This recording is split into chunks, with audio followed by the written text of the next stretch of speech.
శాసనసభలో రవాణా మరియు బీసీ సంక్షేమ శాఖ మంత్రి పొన్నం ప్రభాకర్ మాట్లాడుతూ కంటోన్మెంట్ శాసనసభ్యురాలిగా ఎన్నికై శాసనసభ మొదటి రెండవ సెషన్లో పాల్గొన్న లాస్యా నందిత ఫిబ్రవరి 23న రోడ్డు ప్రమాదంలో మరణించారు. వారికి సభాపక్షాన హైదరాబాద్ ఇన్ఛార్జ్ మంత్రిగా ఆ రోజు ప్రమాదం జరిగిన వెంటనే ముఖ్యమంత్రి సూచన మేరకు అక్కడికి వెళ్లి ప్రభుత్వం తరపున అన్ని చర్యలు తీసుకోవడం జరిగింది.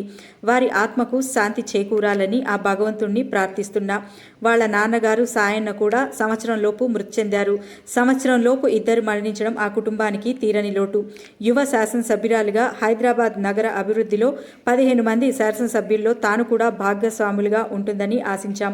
ముఖ్యమంత్రి చెప్పినట్టు విధి వెంటాడినట్టు ఆమె 2-3 ప్రమాదాల నుండి బయటపడి చివరికి రోడ్డు ప్రమాదంలో మృతి చెందారు. వారి మరణం మనందరికీ తీరని లోటు. వారి మృతికి తీవ్ర సంతాపాన్ని తెలుపుతూ వారి ఆత్మకు శాంతి చేకూరాలని ప్రార్థిస్తున్నా అని అన్నారు.